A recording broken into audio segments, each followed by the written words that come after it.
तरीका है जिंदगी में ऊंचा उठने के।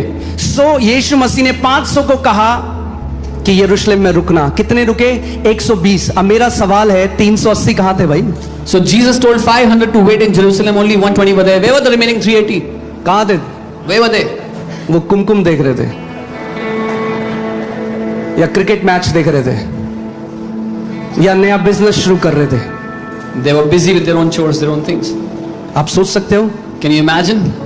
किसका इंस्ट्रक्शन ठुकराया उन्होंने? Whose instruction did they reject? और आप जानते हो बाइबल बताती है डिसाइपल्स थे। And you know the Bible says they were disciples, यीशु को मानने वाले थे। believers of Jesus. कितनों ने माना बात को? How many actually obeyed? 120। 120. तेल किसको दर्शाता है नए नियम में? पवित्र आत्मा को। The oil represents the Holy Spirit. कितनों के ऊपर पवित्र आत्मा उतरा? कितनों के ऊपर पिता ने तेल उंडेला? Upon how many did the Holy Spirit come? On how many did he pour out the oil? 120। 380 के ऊपर नहीं उंडेला। On the 120, not on the 380.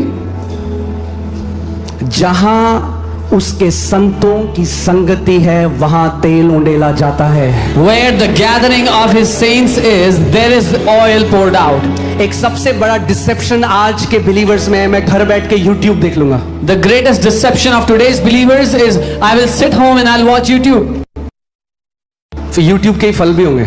The fruits in their life will also be as per YouTube. क्या है? ज्ञानी हो जाओगे आप। You'll become knowledgeable.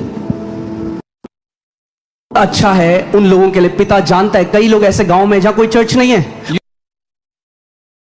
कलीसिया नहीं है, तो उनके ऊपर तेल जरूर उंडलेगा क्योंकि उनकी इच्छा है संगति में जाना। There are many people in interior parts of villages where there is no church.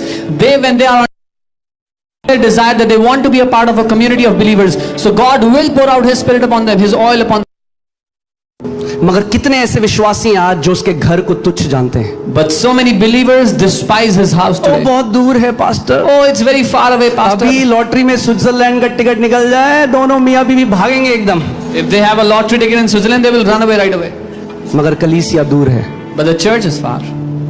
इसीलिए तो आपकी मंजिल भी बहुत दूर है। This is why your destiny is also very far. और जिनके लिए कलीसिया पास है उनकी मंजिल भी बहुत पास है। For those whom their church is close to them, their destiny is also very close to them. Okay, so become an addict lover of Jesus. एक addict प्रेमी बन जाओ प्रभु यीशु के। Hallelujah, amen. It's sad that God is sending so many souls, but we are not able to contain it. ये दुखद बात है, परमेश्वर बहुत सारे लोगों को भेज रहा है। इसीलिए अब हम और जल्दी काम करेंगे नई लैंड में। This is why we'll do all the fast, do the work all the more fast. जितनी जल्दी वहां जा सकते हैं। The faster we can go there. Amen. Amen. Hallelujah. वहां बाहें थोड़ा बड़ी हो जाएंगी। Our arms will be stretched wider there. आराम से 40,000 लोग बैठ सकते हैं एक साथ। और 40,000 people can sit there together. Okay, so Exodus 35 4 to 5. निर्गमन 35 उसका 3 और 4, 3 से 5, 4 to 5. 4 से 5. Whoever is of a willing heart, let him bring it an offering to the Lord. जो कोई इच्छुक हो अपनी इच्छा से परमेश्वर के लिए एक भेंट लेकर के आए। परमेश्वर ने मूसा को कहा मेरे लिए एक भवन बना। God told Moses, build a house for me. मगर परमेश्वर ने जो मूसा से कहा वो मैं आपसे भी कहता हूं। But what the Lord told Moses, I also tell you. This offering that God told Moses to take is a free will offering.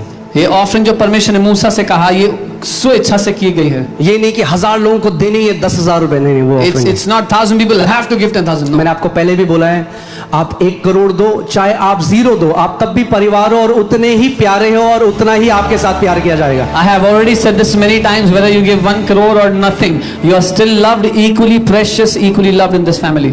मगर ऐसा हो नहीं सकता But it cannot be. का प्रेमी परमेश्वर के घर के लिए बीज ना बोए। But it cannot be that a lover of God will not sow a seed for God's house.